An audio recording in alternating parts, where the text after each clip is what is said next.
ပွဲမင်္ဂလာပါခင်ဗျာစာရေးသူဖုံးမင်းနိုင်ရဲ့ official YouTube channel လေးကနေပြီးတော့အားလုံးကိုနှွေးထွေးစွာကြိုဆိုလိုက်ပါတယ်ခင်ဗျာဒီနေ့ကျွန်တော်တို့ရဲ့ channel လေးကနေတင်ဆက်ပေးမယ့်ဇာတ်လမ်းလေးကတော့စာရေးသူဖုံးမင်းနိုင်ရေးသားထားတဲ့အယူတေလင်နဲ့ကြောင်မြတ်ရှင်ဘာသိန်းစာစဉ်40နဲ့ဆိုတဲ့ဇာတ်လမ်းလေးပဲဖြစ်ပါတယ်ဗျာကဲအစဉ်သစ်ဖြစ်ရင်ဇာတ်လမ်းလေးကိုအခုပဲစလိုက်ကြအောင်လားဗျာသူရိန်နေမင်းကြီးကလောကကိုအလင်းဆောင်ကျင်းပြီးတော့နှွေးထွေးတဲ့လေပြေလင်းညင်းတွေကိုပါခေါ်ဆောင်လာခဲ့တယ်မနက်ခင်းလေပြေညင်းတို့ရဲ့ညင်သာဖောက်ဖွားတိုက်ခတ်မှုတွေကြားမှာမင်္ဂလာသတင်းစကားများကလည်းဂျိုးဖြူရွာတရွာလုံးကိုအုံအုံကြက်ကြက်ဖြစ်စေခဲ့တယ်။အကြောင်းကတော့သူတို့တရွာလုံးကြောက်ရတဲ့ကိုးသိန်းချိုင်းမှဲ့ကြီးဟာတရွာသားလူငယ်လေးများကအစွမ်းပြကရှင်းပေးလိုက်တော့ကြောင့်ဖြစ်တယ်။အခုလည်းပဲမုံနတာတို့နေအိမ်မှာလူတွေအုံအုံကြက်ကြက်ဖြစ်နေခဲ့သလိုဂျိုးဖြူရွာကဆေးစရာဦးထွန်းချိန်လည်းအလုံများနေရတယ်။ဘာလို့လဲဆိုတော့သူတို့ရွာကိုကူညီပေးတဲ့လူငယ်တွေအားလုံးဒဏ်ရာကိုစီရနေတဲ့အတွက်ဆေးစရာပင့်ပြီးတော့ကုသပေးနေရတဲ့အတွက်ဖြစ်ပါတယ်။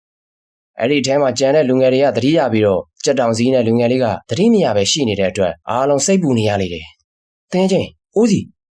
ီမင်းထားတော့လေကွာမင်းသေးလို့မရဘူးနော်မင်းငါတို့အမြဲတမ်းကာကွယ်ပေးမှာဆိုငါတို့တငယ်ချင်းတွေဘယ်တော့မှမခွဲဘူးဆိုကွာဆန်ရွှေကသူ့ရဲ့လက်နဲ့ဦးခေါင်းမှာထိခိုက်မိထားတဲ့ဒဏ်ရာတွေကိုမေ့လျော်ပြီးတော့သတိမရသေးတဲ့အိုးစီကိုဖတ်ပြီးငိုကြွေးနေလေတယ်။ဒီတော့လှဖြိုးကလည်းဟုတ်တယ်အိုးစီမင်းသစ္စာမဖောက်ရဘူးကွာမင်းအခုပဲထားတော့တငယ်ချင်းမင်းစနေတာငါသိတယ်ဟဲ့အောင်ဟမ်မဆောင်နဲ့ကွာထဆန်းပါလာဖြိုးကအိုးစီရဲ့ခန္ဓာကိုယ်ကိုအတင်းလှုပ်ခါရမ်းပြီးတော့အဲ့ဒီလိုပြောလိုက်တဲ့အတွက်ဂွာစာကလှဖြိုးကိုနှစ်သိမ့်ပြီးတော့ညီလေးကြက်တောင်စီကမသေးနိုင်ပါဘူးကွာ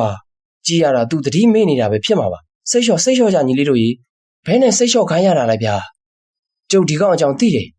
ဒီကောင်အိုးစီကကျုပ်တို့ကိုစားနေကြကျုပ်တို့တောင်တတိရမှာတော့ဒီကောင်လည်းတတိရနေပြီကျုပ်တို့ကိုဒီကောင်တတိမေ့ခြင်းအောင်စောင့်နေတာအိုးစီခွေးကောင်မင်းထတော့ကွာငါအရှုံးပေးတယ်မင်းနိုင်တယ်ထပါတော့ကွာထတော့လာပြိုးကဂွာစာရဲ့စကားကိုလက်မခံမနဲ့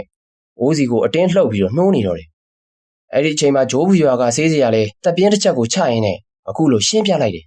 စိတ်အေးထားကြပါမောင်ရင်တို့ရာအချိန်တိုင်းသူတတိရလာမှာပါမောင်ရင်တို့မှလည်းဒဏ်ရာတွေကပျောက်သေးတာမဟုတ်ဘူးအရင်ဆုံးမောင်ရင်တို့ကိုအနားယူလိုက်ပါအောင်ကွယ်ဟင်းကျုပ်အနားမယူနိုင်ဘူးကျုပ်တို့ဒဏ်ရာကမပြောပါတော့ဘူးဒီကောင်အိုးစီကကျုပ်တို့ကိုအသက်ပေးပြီးတော့ကာကွယ်သွားတာဗျအိုးစီမင်းထတော့ကွာမင်းမထရင်ငါမင်းကိုလဲပင်းညစ်မှာနော်ဟုတ်တယ်ဟေးကောင်အိုးစီမင်းမူရမာရများမနေနဲ့ကွာငါတို့ကမင်းကိုစိတ်ပူနေတာကိုမင်းကြည့်ရနေသလားကွာထတော့ကွာငါတို့ရွာကိုပြန်ကြမယ်လေရွာမှာနွားလည်းအတူတူကြောင်းမယ်ငါတို့ရွာအနောက်ဘက်ကအင်းတိုင်းတော့မှအခုဆိုမှုတွေပေါ်နေပြီကွာမင်းမြန်ထပါကွာငါတို့မှုသွားရှာကြမယ်နော်တကယ်ချင်းနော်လို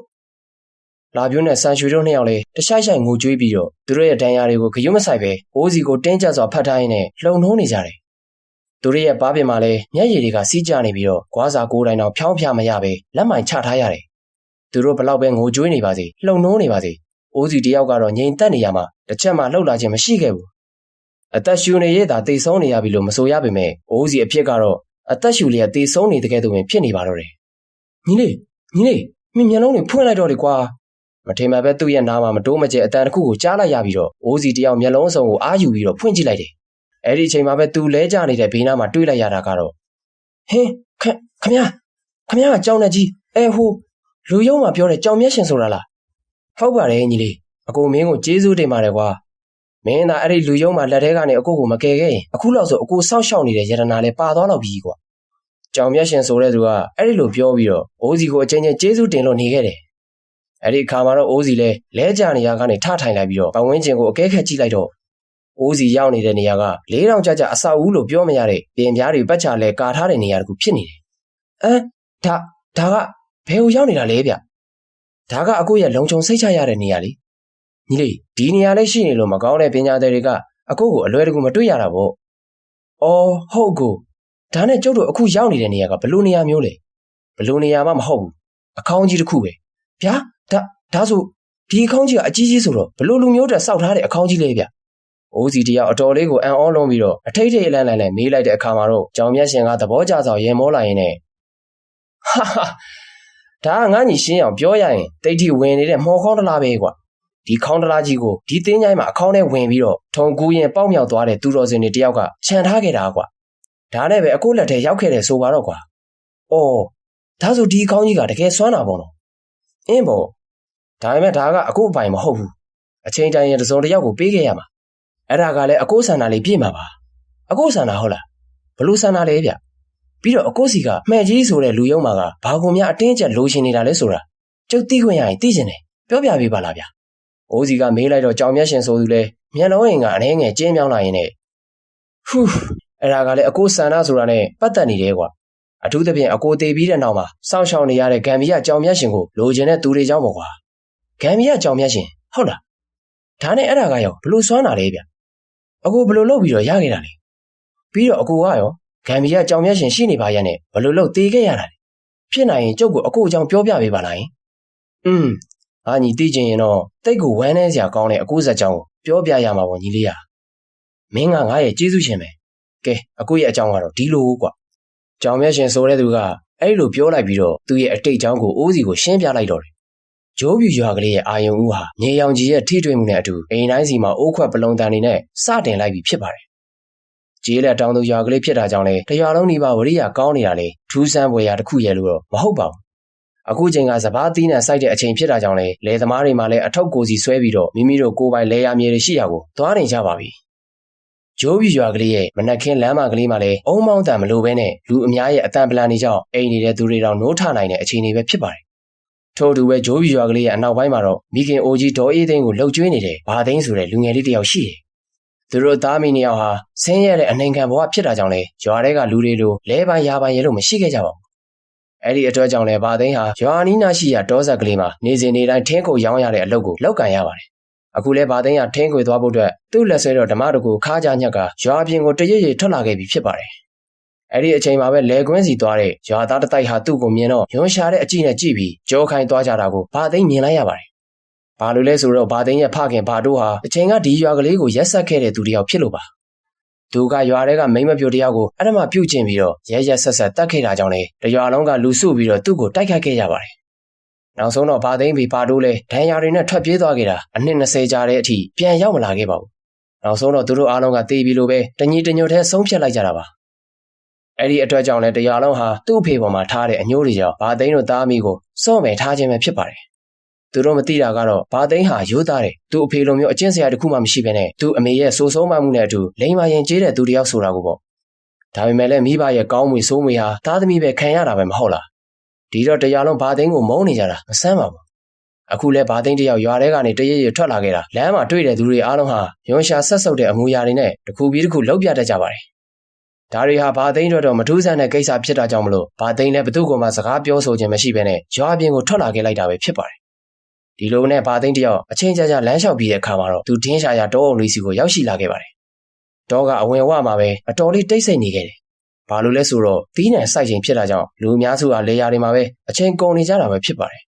ဒီနေ့တော့တောထဲမှာလူသူကင်းမဲ့ပြီးတော့ဘာသိန်းတယောက်ပဲရှိနေခဲ့ပါတယ်ဒီလိုနဲ့ဘာသိန်းလည်းတောဆက်ကိုဖြတ်ပြီးတော့တောတင်းထဲကိုဝင်ခဲလိုက်ပါတော့တယ်ဟူးဒီနေ့ကအတော်လေးကိုတိတ်ဆိတ်လာပါလားလူတွေကတယောက်မှဒီတောကိုရောက်မလာဘူးထင်တယ်ဘာသိန်းတယောက်တည်းအဲ့ဒီလိုရေရွတ်မိနေတယ်ပြီးတော့ဒီနေ့ကတိတ်ဆိတ်သလိုသူပုံမှန်ထင်းရှာနေတဲ့နေရာတွေမှာထင်းကြောက်တွေရဲ့လို့မတွေ့ခဲ့ရပါဘူးငါတောလေဒီလျှောက်လာခဲ့ပြီအခုချိန်ဒီထင်းကြောက်ကောင်းကောင်းတစ်ခုမှမရသေးဘူးပဲမထူးတော့ပါဘူးကွာဒီနေ့တော့တောနဲ့အတွင်းပိုင်းဒီဝင်ရှာကြည့်ပါပ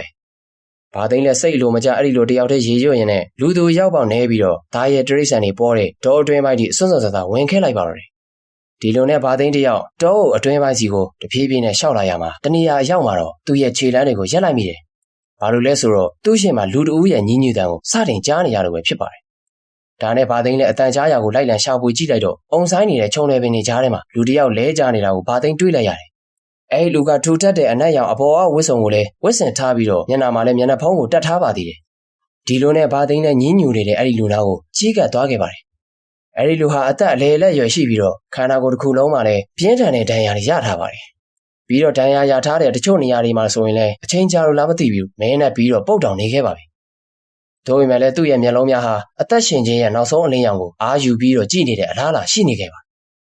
ခမရကဘာတူလဲ။တောနဲ့ထဲမှာရောက်နေတာဆိုတော့ခမရလူမဟုတ်ရဲ့လား။ငါနာမည်ကတက်ထင်ပါမင်းငါ့ကိုကြောက်စရာမလိုပါဘူး။အခုငါအဖြစ်ဟာမင်းကိုရန်ပြုတ်နိုင်တဲ့အခြေအနေမှာရှိနေလို့လား။ဒဏ်ရာရနေတဲ့တက်ထင်ဆိုတဲ့သူကအားနေတဲ့အတန်နဲ့အဲဒီလိုပြောလိုက်တော့မှဘာသိန်းနဲ့စိတ်သက်သာရာရခဲ့ပြီးတော့အဲဒီလူရဲ့အနားကိုကပ်လာခဲ့ပါတယ်။ခမရဒဏ်ရာတွေကတော်တော်လေးများနေတာပဲဗျ။အခုချိန်မှာကျွန်တော်စီမှာလည်းဘာဆေးမှပါမလာခဲ့ဘူးဗျ။ငါ့ကိုဆေးကုဖို့မလိုတော့ဘူး။ငါအခြေအနေကိုငါသိပါတယ်။ငါမှနောက်ဆုံးအလုပ်တစ်ခုလုပ်စရာရှိသေးလို့ဒီနေရာကိုတယောက်ယောက်အလားကိုစောင့်နေခဲ့တာပါ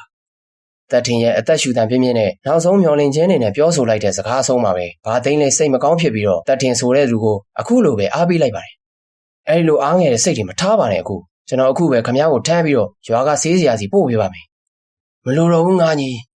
းမင်းစိတ်တက်ကိုငါသဘောကျတယ်။အခုငါမသေးခင်မှာမင်းကိုငါ့ရဲ့အမွေတစ်ခုပေးခဲ့မယ်။သက်ထင်ကပြောရင်းဆိုရင်းနဲ့ပလက်လန်လဲကြနေရကနေအာယူထထိုင်လိုက်ပြီးတော့သူ့ရဲ့ခါးကြားကဓာတ်ကိုယူပြီးတော့သူ့ပေါင်တစ်ဖက်ကိုထိုးဆိုင်လိုက်ပါတယ်။ဘာသိန်းတယောက်ကတော့သက်ထင်ရဲ့မိုက်ယူရဲဆန်းတဲ့လောက်ရက်ကိုသွေးပြတ်မတက်ကြောက်ရွံ့စွာနဲ့ကြည်နေခဲ့တဲ့အချိန်မှာပဲသက်ထင်ကပေါင်တစ်ဖက်စီကိုဓာတ်နဲ့ကလော်ထုတ်လိုက်ပါတယ်။အဲဒီနောက်မှာသူ့လက်ထဲမှာဟိုကြည့်ဒီကြီးလှုပ်နေတဲ့မျက်လုံးနှလုံးကိုဘာသိန်းအံ့အားသင့်ဆောင်မြင်လိုက်ရပါတယ်။အဲ့ဒါကဘာကြီးလဲအခုမျက်လုံးတွေကဟိုကြည့်ဒီကြီးနဲ့ကြောက်စရာကောင်းလိုက်တာ။ဒါကကြောင်မျက်ရှင်ပဲငါကြီး။အခုငါသေလူဖြစ်သွားခဲ့ပြီ။ဒီတော့ငါပိုင်ဆိုင်တဲ့ကြောင်မျက်ရှင်အမွေကိုလက်ဆင့်ကမ်းပေးရမယ့်သူအလားကိုအားယူပြီးတော့စောင့်နေခဲ့တာပါ။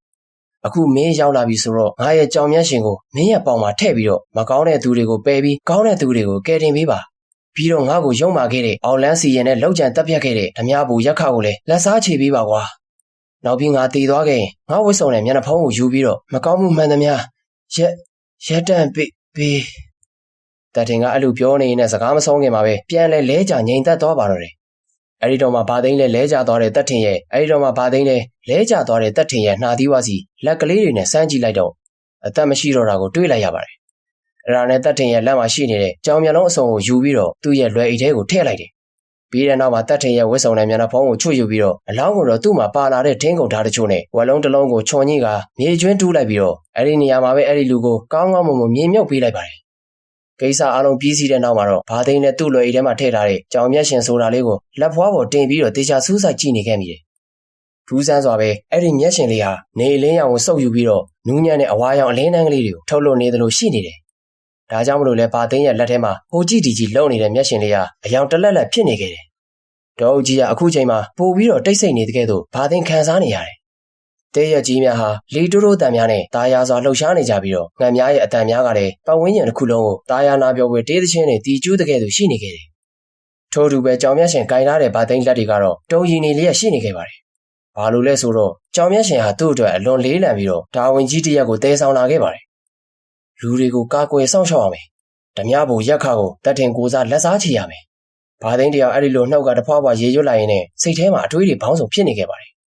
ဒါပေမဲ့လည်းသူ့ရဲ့ရင်ထဲမှာလည်းနောက်ထပ်အခုလိုခံစားချက်အသစ်အဆန်းတွေနိုးကြလာတာကိုလည်းခံစားနေရတယ်။သူတက်ရှင်ရတစ်ချောင်းလုံးသူ့အဖေကြောင့်တရွာလုံးသူတို့သားပြီးပေါ်ရုံးရှာမုန်းတီးခဲ့ကြတယ်။အခုချိန်မှာသူ့အဖေရဲ့အပြစ်တွေအတွက်သူကတဖန်ရွာကိုပြန်လဲစောင့်ရှောက်ခြင်းနဲ့သူရဲကောင်းဖြစ်ခြင်းတဲ့စိတ်တွေကလည်းတဖန်နိုးကြလာခဲ့တယ်။ဒါနဲ့ဘာသိန်းနဲ့စဉ်းစားမနေတော့ဘဲနဲ့မြေပြင်ပေါ်ကိုထိုင်ချပြီးတော့တက်ထင်ရဲ့ဓမြောင်လေးနဲ့ပဲသူ့ရဲ့ဘဲညာပေါင်တစ်ဖက်ကိုတချွန်နဲ့ထိုးချလိုက်တယ်။ဘာသိန်းပေါင်တစ်ဖက်လုံးသွေးတွေအဆက်မပြတ်စီးကြလာခဲ့ပြီးတော့ပြင်းထန်တဲ့နာကျင်မှုကိုစတင်ခံစားလိုက်ရပါတယ်ဒါပေမဲ့လည်းဘာသိန်းဟာနာကျင်နေတဲ့ကြားထဲကအပေါက်ဖြစ်နေတဲ့ပေါင်တစ်ဖက်စီမှာကြောင်မျက်လုံးတစ်လုံးစီကိုထည့်လိုက်တယ်။ထူးဆန်းစွာနဲ့ပဲကြောင်မျက်လုံးတွေကထည့်လိုက်တဲ့အချိန်မှာပဲသွေးတွေစီးကျနေတဲ့ပေါင်တစ်ဖက်ဟာချက်ချင်းဆိုသလိုသွေးတွေတိတ်သွားပြီးတော့မူလာအတိုင်းအကောင့်ပြန်ဖြစ်သွားခဲ့ပါတယ်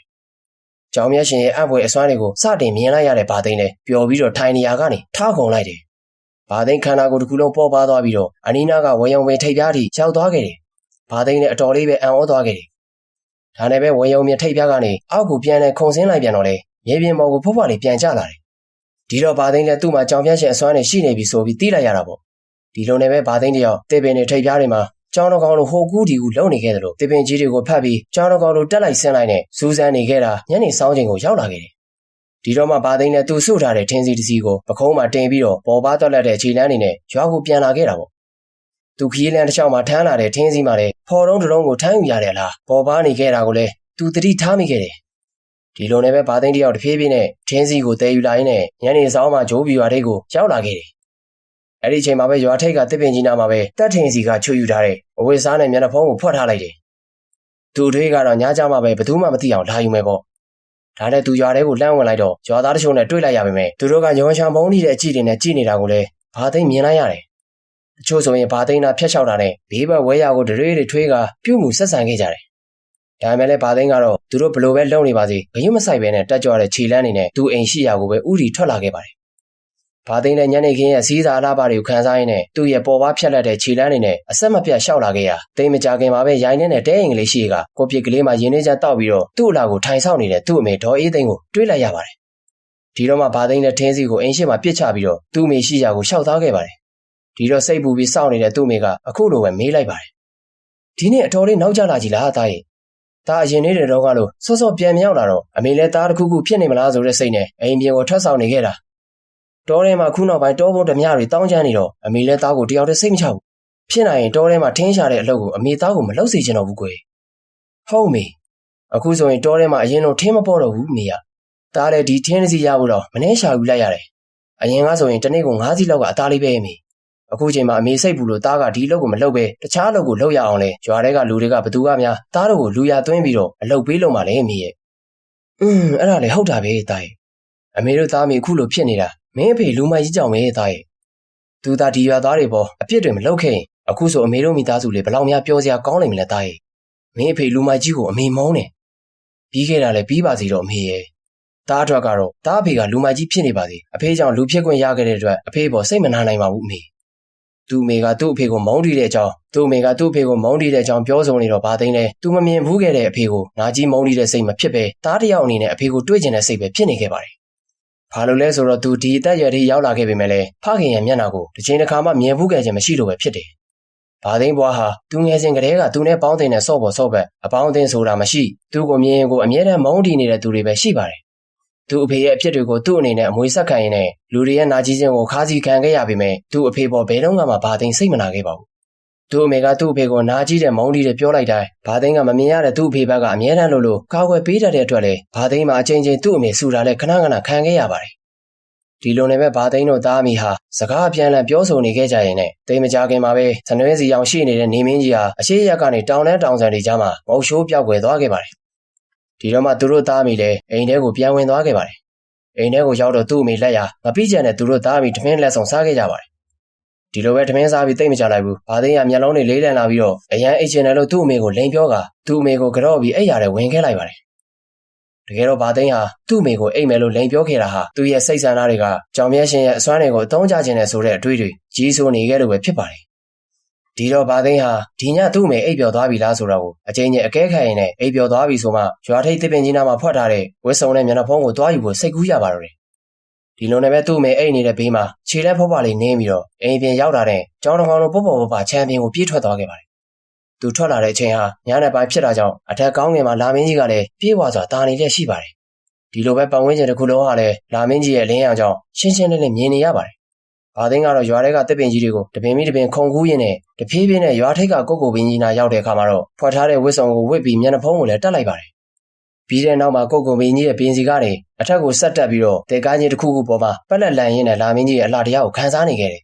ဒီအချိန်မှာပဲတနက်တွေကင်ဆောင်ထားတဲ့လူတစုရွာထဲကိုဝင်လာတာကိုဘာသိန်းတွေးလိုက်ရတယ်သူတို့ရဲ့မျက်နှာတွေမှာအဝတ်တွေစီးထားခဲ့ပြီးတော့သူတို့ကလူကောင်းတွေမဟုတ်ဘူးဆိုတာကိုလည်းဘာသိန်းသိလိုက်ရတယ်ဒါနဲ့ပဲဘာသိန်းနဲ့အဝတ်တွေစီးထားတဲ့လက်နက်ကိုင်လူတစုရဲ့အနောက်ကိုကျောင်းတော်ကောင်လိုပေါ့ပေါ့ပါကက်လိုက်ခဲ့တော့လက်နက်ကိုင်လူစုကြီးကသူတို့ရွာထဲကလဲပိုင်းရှင်တထေးကြီးဦးတာဝါရဲ့အိမ်ထဲကိုဝင်သွားတာကိုဘာသိန်းတွေးလိုက်ရတယ်ဒီတော့ဘာသိန်းလဲလဲပိုင်းရှင်တထေးကြီးဦးတာဝါရဲ့အိမ်ခေါင်မှုပေါ်ကိုကျောင်းတော်ကောင်လိုပေါ့ပေါ့ပါတက်ပြီးတော့အသားရကဲခတ်ကြည့်နေလိုက်တယ်ကဲရှိတာတွေအကုန်ထုတ်လိုက်စမ်းကျုပ်တို့ကဓမြဘိုးကြီးရက်ခရဲ့တပည့်တွေပဲကျုပ်တို့ကိုအသားတကြီးထုတ်မပေးရင်တော့ခမည်းတော်အားလုံးဘလို့ဖြစ်သွားမလဲဆိုတာခမည်းတော်ဘာသာစဉ်းစားကြည့်ပေါ့ဗျာဟာဟာဟာဓမြတွေတဲကမှရှေ့ဆုံးကဥဆောင်လာတဲ့ဓမြတယောက်ရဲ့ကျင်းဝါပြောဆိုနေတန်ကြားလိုက်ရတော့လဲပိုင်းရှင်တထေးကြီးဦးတာဝါလည်းအထိတ်တလန့်ဖြစ်ပြီးတော့အခုလိုပဲပြောလာခဲ့ပါတယ်ကျုပ်တို့ကဘာမှမလုပ်ပါနဲ့မောင်ရင်တို့ရဲ့ဓမြဘိုးကြီးရက်ခရဲ့အဖွဲသားတွေဆိုတော့ကျုပ်အသားတကြီးထုတ်ပေးပါမယ်လဲပိုင်းရှင်တထေးကြီးဦးတာဝါလည်းအဲ့လိုပြောပြီးတော့တစ်ဆက်တည်းမှာပဲသူ့အိတ်ခမ်းထဲကိုဝင်ပြီးတော့ရွှေထုတ်တစ်ထုပ်ကိုယူပြီးအစောကဓမြရဲ့လက်ထဲကိုထည့်ပေးလိုက်ပါတယ်ဘာလို့လဲဆိုတော့ရက်ဆက်ရုံမှလာတဲ့ဓမြဘိုးရက်ခအကြောင်းကိုဒိုရင်သာမကပဲနဲ့အနီးနားကရွာတွေအကုန်လုံးသိနေကြလို့ပဲဖြစ်ပါတယ်ဓမြဘိုးရက်ခဟာသူ့ကိုဂလန်ဆန်လောက်တဲ့လူတိုင်းကိုအသေးသက်ပြတ်တတ်တယ်ပြီးတော့တခါလေသူ့ဓမြတိုက်တဲ့အိမ်ကသူ့မျက်လုံးကိုဖမ်းစားနိုင်တဲ့မိမပြုတ်လေးတွေတွေ့ရင်လည်းဒေါ်တွေကိုခေါ်သွားပြီးတော့အပြုံမရလဲလောက်တတ်ပါသေးတယ်ဒီလိုပဲသူခေါ်ရနောက်ပါသွားတဲ့မိမပြုတ်တိုင်းကိုလည်းသူ့စိတ်ကြိုက်ပျော်ပါပြီးတော့မျက်လုံးဖောက်ရှာဖြတ်ပြီးတော့ပြန်ပို့တတ်ပါသေးတယ်သူကသူ့ရဲ့စကန်းတီနေရနဲ့သူ့မျက်နှာကိုဘယ်သူမှမမြင်အောင်ပြပြရင်းနဲ့စိုးသွမ်းနေတဲ့ပြိုင်ဆန်ရှာတောပုံဓမြကြီးတယောက်ဆိုတော့သူ့အတန်ကြားယုံနဲ့သမီးရှိတဲ့မိဘတွေတိုင်းဖိမ့်ဖိမ့်တုံအောင်ကြောက်နေတတ်ပါတယ်ဒါကြောင့်ဥတာဝါလည်းဓမြဘိုးရက်ခကြီးရဲ့တပည့်ဆိုတော့သူတို့ဆရာလိုက်မလာခင်ကြိုတင်ပြီးတော့ပိုင်ဆန်သမျှအရာတွေထုတ်ပေးလိုက်ခြင်းပဲဖြစ်ပါတယ်မဟုတ်ရင်ဓမြဘိုးရက်ခကိုယ်တိုင်လိုက်လာရင်ရွာရဲ့အချောဆုံးဖြစ်တဲ့သူသမီးညကြီးရဲ့ဘဝနေမုန်းတော်မှာကိုလည်းသူသိနေခဲ့လို့ပဲဖြစ်ပါတယ်ဓမြတွေကလည်းဥတာဝါပေးတဲ့ရွှေထုတ်ကိုယူရင်းနဲ့ရေဆုံးကဓမြကပဲဥတာဝါဘေးမှာထိုင်နေတဲ့သူသမီးညကြီးဘက်ကိုလှည့်ပြီးတော့အခုလိုပဲပြောလိုက်ပါတယ်ဒီကလေးမလေးကအတော်လေးကိုလှတာပဲဟေ့ ဟဲ့လူကြီးခမည်းသမီးကိုပါကျုပ်တို့ခေါ်သွားမယ်ကျုပ်တို့ဆရာကြီးရက်ခအတွက်ပြောတော်ဆက်မိန်းကလေးတယောက်လိုနေတာဆိုတော့ဒါတကြီးပဲထည့်ပြီးလိုက်တော့ဗျာမလုပ်ပါနဲ့မောင်ရင်ရဲ့ဦးကြီးတို့သမီးကအခုမှအသက်20တောင်မပြည့်သေးပါဘူးကွယ်မောင်ရင်တို့လိုချင်တဲ့ရွှေတွေယူပြီးပြီပဲဦးကြီးသမီးကိုတော့ခေါ်မသွားပါနဲ့ကွာဦးကြီးတောင်းပန်ပါတယ်ဟုတ်ပါတယ်မောင်ရင်တို့ရဲ့အတော်သမီးလေးကိုခေါ်မသွားပါနဲ့နော်အတော်တို့မှဒီသမီးလေးပဲရှိတာပါကွယ်လဲပါရှင်တထေးကြီးဦးသားဝါတို့ဇနီးမောင်နှံလေးဓမြတွေကိုအတင်းငိုယိုတောင်းပန်ခဲ့ကြပေမဲ့ဓမြတွေကလက်မခံဘဲနဲ့သူတို့သမီးမြရီလေးကိုအတင်းဆွဲခေါ်သွားပြီးတော့အိမ်ပြင်ဘက်ကိုထွက်သွားခဲ့ကြပါတယ်ဒီတော့သူတို့လင်မယားလေးနောက်ကအတင်းဆွဲခေါ်ရင်းနဲ့သူတို့အသက်အန္တရာယ်ရှိတာကြောင့်ပဲအိမ်ပေါ်မှာပဲငိုယိုရင်းနဲ့ဒီတော့သူတို့လင်မယားလေးနောက်ကအတင်းလိုက်ဆွဲခေါ်ခဲ့ရင်သူတို့အသက်အန္တရာယ်ရှိနေတာကြောင့်အိမ်ပေါ်မှာပဲငိုယိုရင်းနဲ့ကြံနေခဲ့ကြပါတယ်ညရီခမများမှာတော့ဓမြတွေအတင်းဆွဲခေါ်တဲ့နောက်ကိုရက်ကန်နဲ့ငိုကြွေးရင်းနဲ့လိုက်ပါခဲ့ရပါတယ်ဒီလိုနဲ့ဓမြတွေလည်းအများကြီးကိုအတင်းဆွဲခေါ်ရင်းနဲ့ရွာလည်းတနေရာရောက်မှာတော့သူတို့ရှေ့မှာဝိယုံအနက်ကိုဝစ်ဆင်ထားပြီးတော့ညနေဖုံးတက်ထားတဲ့လူတယောက်ပိတ်ရက်နေတာကိုတွေ့လိုက်ရပါတယ်အဲ့ဒီလူကတော့ဘာသိမ်းပဲဖြစ်ပါတယ်ဟေးအရှိကဘဲကောင်းလဲမင်းအသက်မသေးချင်းငါတို့လမ်းကိုမပိတ်ဆို့ထားနဲ့အခုချက်ချင်းလမ်းဖယ်စမ်းငါနာမည်ကကြောင်မြတ်ရှင်ပဲမင်းတို့လိုမကောင်းတဲ့သူတွေကိုစုံမဖို့အတွက်မင်းတို့ရှေ့မှာရက်နေတာပဲအခုချက်ချင်းဒီကလေးမလေးကိုပြန်လှုပ်ပြီးတော့သူတို့စီကယူသွားတဲ့ပစ္စည်းတွေထားခဲ့အောင်မေမင်းမှသာကြောင်မြတ်ရှင်မကားလို့ဘာကောင်းမဖြစ်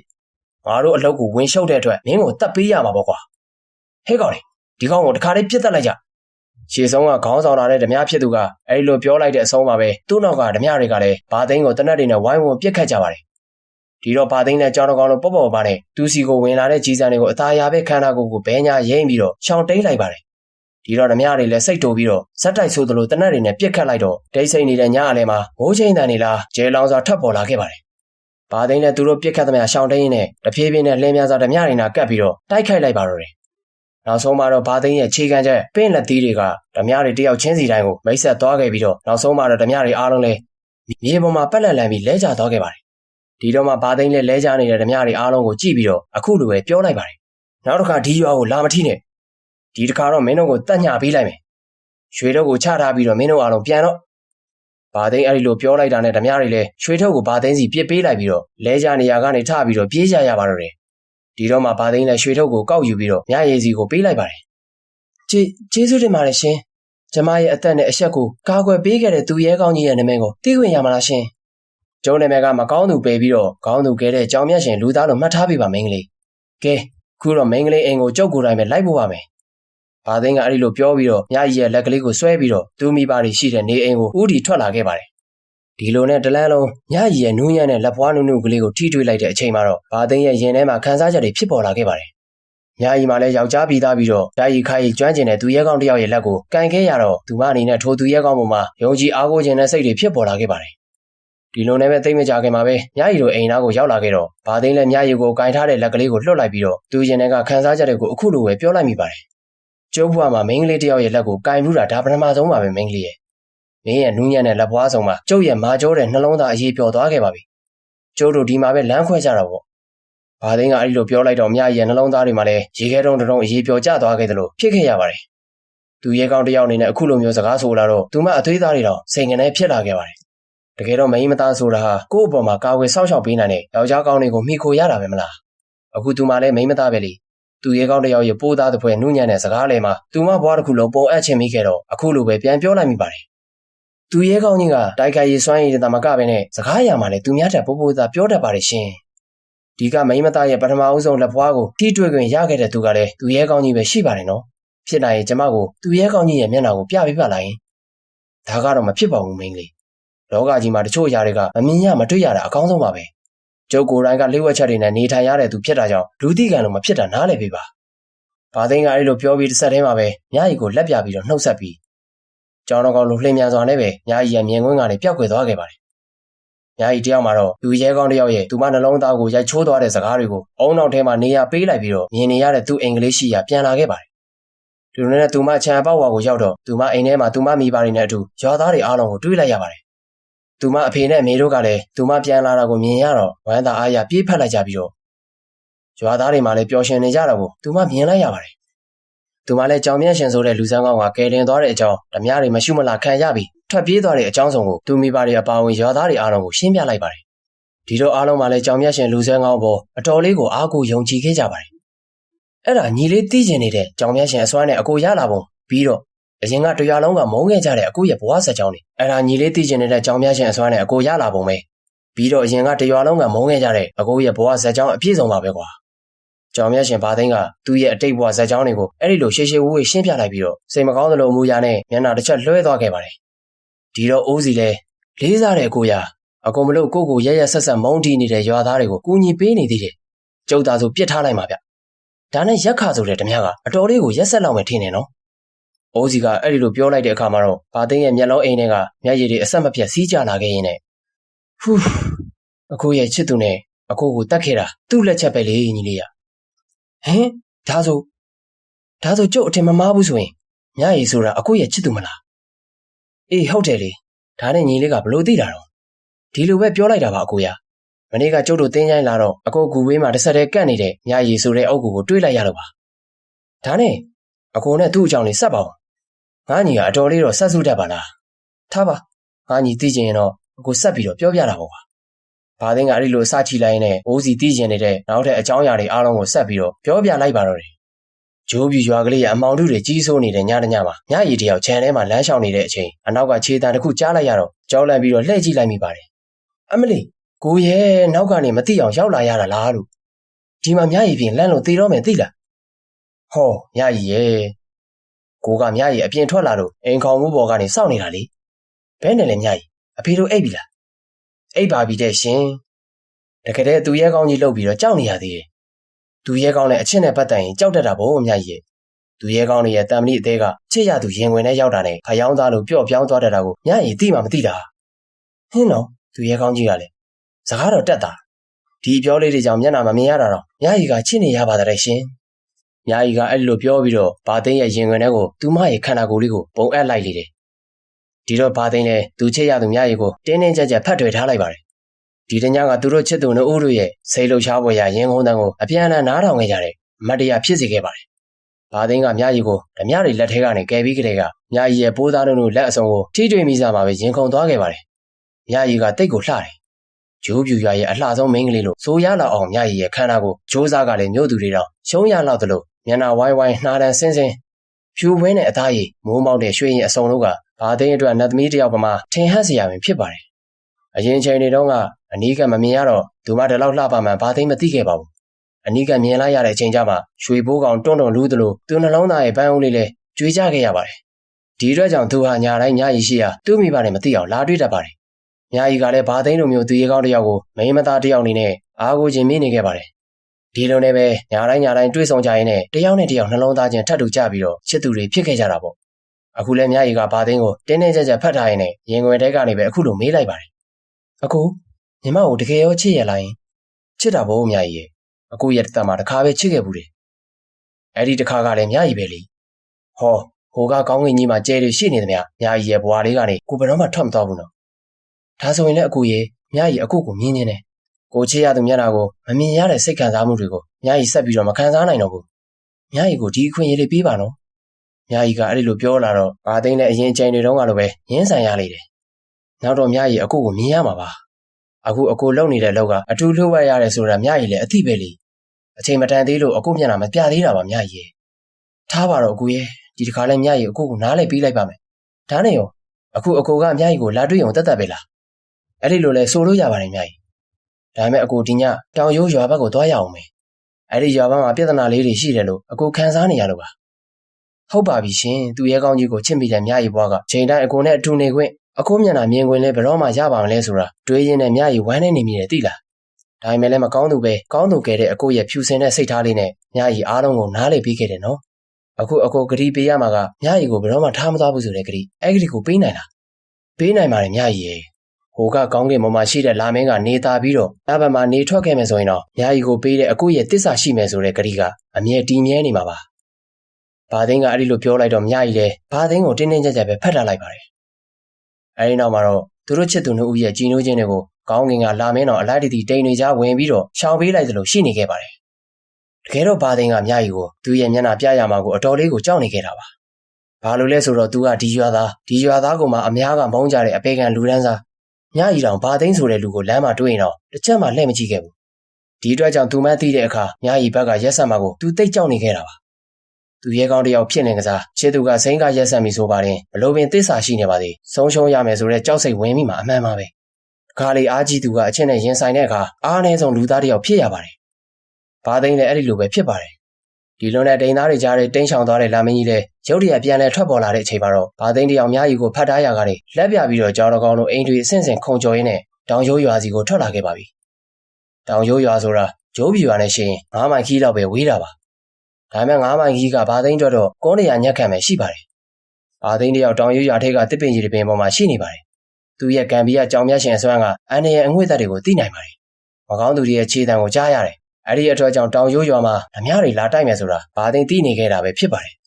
သိမကြလိုက်ပါဘူးလာရအောင်မှာဒုတ်သားသနကင်ဆောင်ထားတဲ့လူတစုကိုဘာသိန်းတွေးလိုက်ရပါတယ်သူတို့ပုံစံနဲ့အပြင်စင်ကြည့်ကြတဲ့ကဓမြတွေဆိုတာကောင်းစွာသိခဲ့ပါတယ်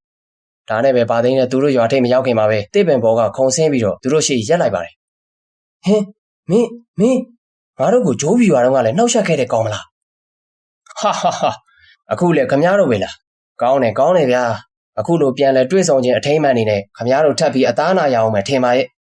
ဘာသိန်းကရီမောရင်းနဲ့ပြောဆိုလိုက်တယ်အဲ့ဒီအချိန်မှာပဲဓမြတွေကမပြောမစုံနဲ့ဘာသိန်းကိုတနတ်တွေနဲ့အဆက်မပြတ်ပစ်လိုက်ကြပါတယ်ဘာသိန်းကတော့တိုင်းနဲ့ကြီးစံနေကြမှာရှောင်တိန်နေတဲ့အချိန်မှာပဲဓမြတွေကဘာသိန်းရှိကနေထပ်ပြေးသွားတာကိုဘာသိန်းတွေးလိုက်ရပါတယ်သူတို့ကဘာသိန်းကိုမနိုင်မှန်းသိလို့ထိတ်တိုက်ရင်မဆိုင်ရဲပဲထွက်ပြေးခဲ့ခြင်းပဲဖြစ်ပါတယ်အဲ့ဒီအချိန်မှာပဲတနတ်တန်နေကြလို့ရွာထိပ်စီပြေးလာနေတဲ့တောင်ရုပ်ရွာသားတွေကိုလည်းမြင်ရောဘာသိန်းလည်းနီးစပ်ရာအဖေတွေကိုခုန်ကူးပြီးတော့အမောင်လူကြားမှာကိုရောင်ဖျောက်ပြီးတော့နေလိုက်ပါတော့တယ်အမောင်ကျနေတဲ့ညနေပိုင်းတစ်ခုလူတွေအိတ်ဆက်အနားယူနေကြတဲ့အချိန်ပဲဖြစ်ပါတယ်ဂျိုးပြူရွာတရားလုံးလည်းနှိမ့်ချိုက်စွာအိမ်မောကြလျက်ရှိနေကြပါတယ်သို့ပေမဲ့လည်းမြကြီးတို့ခြံဝဲတွဲမှာတော့လူရင်းတစ်ခုရှိနေပါတယ်သူတို့ကတော့မြကြီးနဲ့ဘာသိန်းပဲဖြစ်ပါတယ်မြကြီးရှင်းကိုအခုကိုချစ်ရတာနောင်နာရနေလားမြကြီးနောင်နာမရပါဘူးကိုရဲ့မြကြီးဂုံယူနေတာပါကိုချစ်သူကကြောင်မြတ်ရှင်ဆိုတဲ့သူရဲကောင်းကြီးဖြစ်နေတာကိုမြကြီးတကယ်ပဲဂုံယူနေတာပါသိကြလို့လားမြကြီးတကယ်လို့အကိုဘယ်သူလဲဆိုတာသိရင်အကိုကိုချစ်နိုင်တော့မယ်လို့ကိုမထင်ဘူးကွာ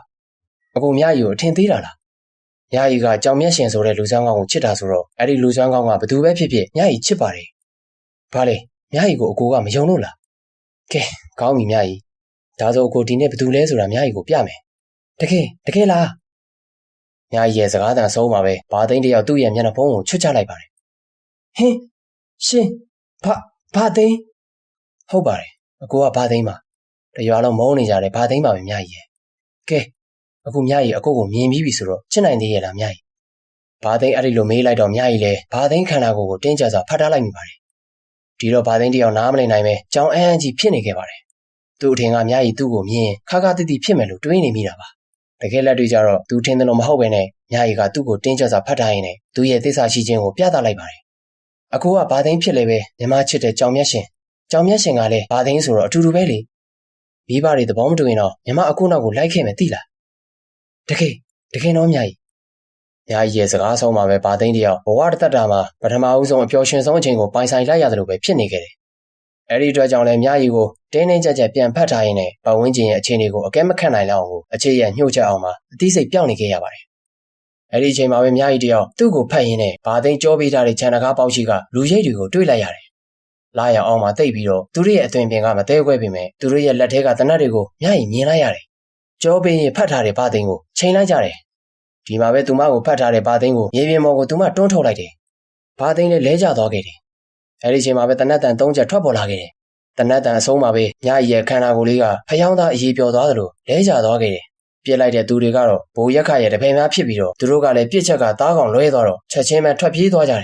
်ဒီတော့မှဘာသိန်းလည်းလဲကျသွားတဲ့မြကြီးကိုအတင်းပွေ့ချလိုက်နဲ့မြကြီးဘာလို့အခုလိုလှုပ်လိုက်တာလဲအကူပဲမြကြီးကိုဘာသိန်းမှန်းသိတော့မြကြီးပေါ်တန်တရားမဟုတ်ဘူးမိုက်လိုက်တာမြကြီးရဲ့အကူအဖြစ်အဲ့ဒါကအကူအဖြစ်ပါအကူပြောခဲ့တဲ့စကားကြောင့်မြကြီးအခုလိုဖြစ်ရတာအဲ့ဒီလိုတက်တည်ပြစရာလားမြကြီးရဲ့အကူမြကြီးကိုယုံပါတယ်အကူတကယ်ယုံပါတယ်ကွာဘာလို့မာယူရဲ့ဆန်လိုက်ရတာလဲကွာအဲ့ဒါကလည်းအကူကိုချစ်လို့ပြီးတော့အကူကတေလို့မဖြစ်ဘူးအကူကတေလို့မဖြစ်မြကြီးစကားတော့ဆုံးလိုက်ပါဘူးဘာသိန်းရဲ့လက်ကလေးပေါ်မှာပဲငြိမ်သက်သွားခဲ့တယ်မြကြီးမင်းမသိရဘူးကွာမင်းမင်းရတယ်သဘောမတူဘူးဆိုရင်အကူနောက်ကိုအပြေးလိုက်ခဲ့မယ်အကူနဲ့ဘယ်တော့မှမခွဲဘူးဆိုအကူနဲ့ပဲတိမ်မတူရွှင်မကွာနေမယ်ဆိုပြီးတော့အကူကိုဘာလို့ထားခဲ့ရတာလဲကွာမြ မြကြီးဘာသိန်းတယောက်အသက်ကင်းမဲ့နေတဲ့မြကြီးရဲ့ခန္ဓာကိုယ်လေးကိုတင်းကျပ်စွာဖတ်ထားရင်းနဲ့ဝမ်းနဲ့ကြီးစွာငိုနေခဲ့မိပါတယ်အဲ့ဒီချိန်မှာပဲတနတ်တန်နဲ့ငိုယိုတန်နေကြရတော့မြကြီးရဲ့အဖေနဲ့မိနဲ့အိမ်ထဲကနေကြပြားကြရပြေးဆင်းလာကြသလိုရွာထဲကလူတွေကလည်းရောက်လာခဲ့ကြပါတယ်ဒီတော့ဘာသိန်းလည်းလူတွေမခံတော့ဘဲနဲ့မြကြီးတွေတုတ်ပြီးတော့မြကြီးကိုချောင်းပစ်ခဲ့တဲ့ဓမြတွေရှိရာနောက်ကိုနီးစပ်ရာအိမ်တွေတစ်ပင်တွေကိုခုံကျော်ပြီးတော့လိုက်ရှာခဲ့ပါတယ်ဒါမဲ့လည်းဓမြတွေရဲ့အရေးရောင်အစနာကိုမှဘာသိန်းတွေ့ခဲ့ခြင်းမရှိပါဘူးအကြောင်းကတော့ဓမြဘူရက်ခါကအောက်လန်းပညာသုံးပြီးတော့သူ့တပည့်တွေကိုခြေရဖြောက်အစီရင်နဲ့လှုပ်ပေးလိုက်လို့ပါအဲဒါကြောင့်ဘာသိန်းခြေရခံမရခြင်းပဲဖြစ်ပါတယ်ဒီလိုနဲ့ဘာသိန်းလည်းမြကြီးတို့အိမ်ခေါ်မှုပေါ်ကိုလူမသိသူမသိတက်ပြီးတော့ဒေါကလှိုက်ဖို့ရှိုက်ပြီးတော့ငိုနေခဲ့မိပါတယ်ဒီတညရဲ့မှောင်ကြီးကမြကြီးတို့အိမ်ကလေးထွက်တော့ကဘာပြိုးသလိုငိုတန်နေမဆုံးမဲနဲ့ရှိနေခဲ့ပါတော့တယ်ဘာသိန်းတရားအဲ့ဒီလိုမြကြီးတေဆုံးခဲ့ရပုံနဲ့ပတ်သက်ပြီးထပ်မံရှင်းပြလိုက်တဲ့အချိန်မှာပဲသူ့ရဲ့ဘားပြင်ကနေမျက်ရည်တွေစီးကျလာခဲ့ပါတယ်ဒီအချင်းရကိုမြင်တော့အိုးစီလည်းအဲ့ဓမြဖိုးကအတော်လေးကိုရက်ဆက်တဲ့သူပါလားဗျာအိုးစီကစိတ်တိုပြီးတော့ကျဲလောင်စွာကျိန်းဝါလိုက်တဲ့အချိန်မှာပဲဟုတ်ပါတယ်တကားသူကအရန်ကိုရက်ဆက်ခဲ့တယ်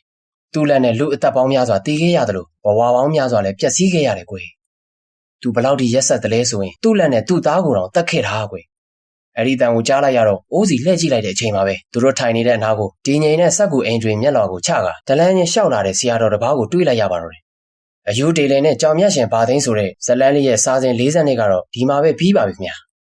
နောက်လာမယ့်အပိုင်းတွေမှာတော့ဆရာတော်ပြောတဲ့ရက်ဆက်ရုံမာတဲ့အောင်လန်းဆရာရက်ခါအကြောင်းကိုဆက်လက်အားပေးဖို့အတွက်အယူတေလင်နဲ့အောင်လန်းဓမြဘိုးရက်ခါဆိုတဲ့အပိုင်းလေးမှာအားပေးကြဖို့မမေ့ကြပါနဲ့နော်အားပေးခဲ့ကြတဲ့ပရိသတ်အားလုံးကိုကျေးဇူးအထူးပဲတင်ရှိပါတယ်